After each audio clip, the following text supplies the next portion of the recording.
For those who are awake with us, thank you. Let's get to our forecast, Rod. Hope you're awake on purpose, we should add, right?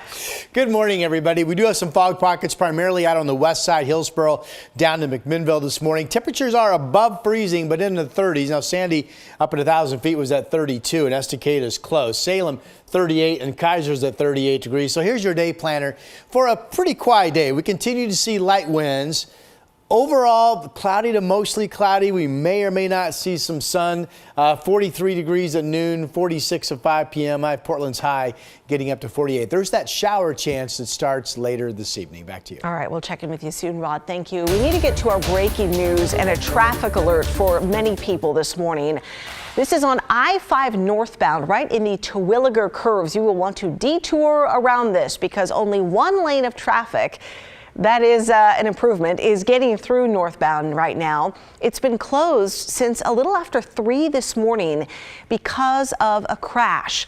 Now, we heard police labeling this as a wrong-way driver. This is video of the scene from earlier this morning. You can see firefighters working to help the driver of a dark-colored sedan. Police initially called there for a wrong-way driver, and it looked like that car hit a semi-truck. And we want to take a look from a second camera, which really shows the backup. Now you see everyone merging there into the far right lane. This is just south of Terwilliger, but lots of traffic been backed up for the past 2 hours. They have gotten one lane through. We'll keep checking on the progress throughout sunrise. Well, this morning we're learning more about a mass shooting in Eugene from over the weekend that sent 6 people to the hospital. It was super scary. All I could think about was just getting home to my kids. That woman is talking about the concert that turned to chaos. She and 5 others were shot in a back parking lot outside of the event space called Wow Hall Friday night during a hip hop concert. Now, police are still looking for the person who pulled the trigger. Here's Brittany Falkers. I feel pretty lucky because my wound was not nearly as bad as some of the others that I had heard. Aaliyah Tynan is grateful to be alive. She's one of 6 people shot outside Wow Concert Hall in downtown Eugene. I wouldn't think that coming here, something like that would happen. I've came here for events even in middle school, and it's always been fine. Around 9:30 Friday night, she was outside the venue with her boyfriend when suddenly gunshots rang out.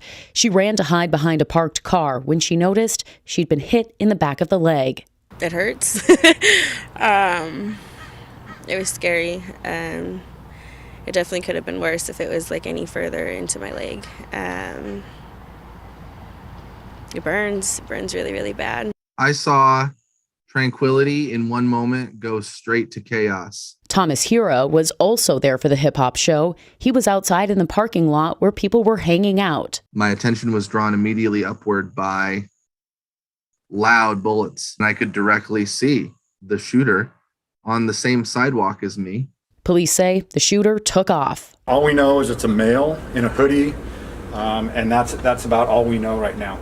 Rapper Savell the Native was getting ready to do his set when it happened and took to social media soon after. We trying to tell everybody we about to go on stage. Bow, bow, bow, bow. 48 hours later, and there's blood everywhere, still.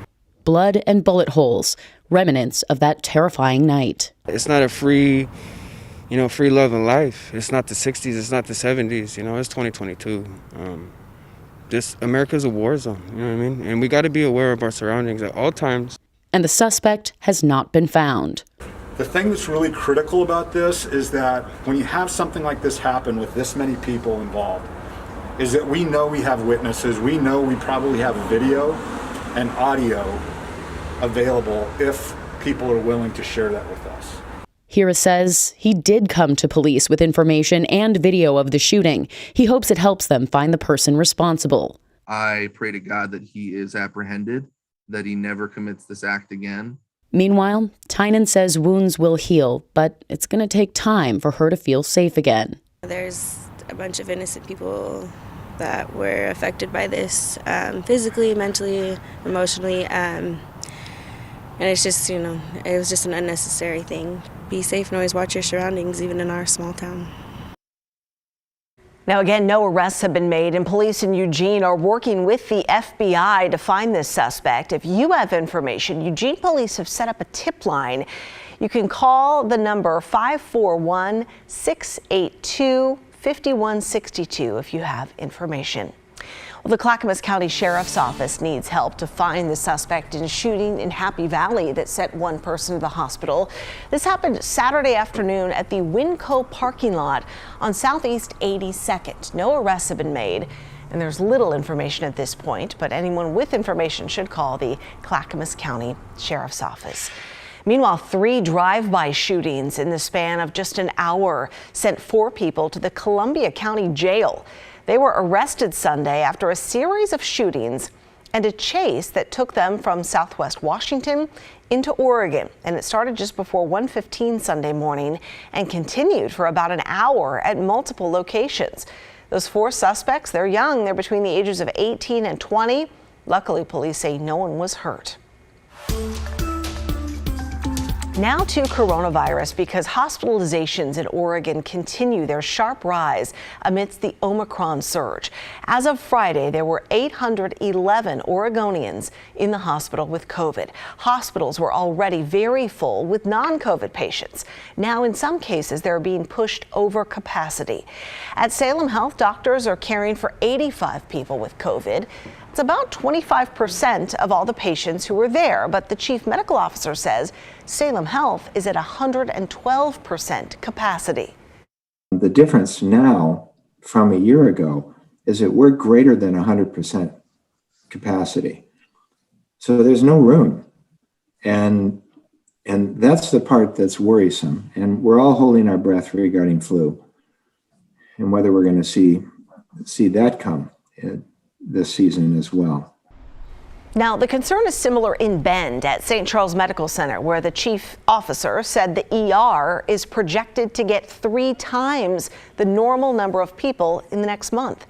Both doctors urge everyone to get vaccinated and boosted and also avoid risky activities that could land you in the hospital.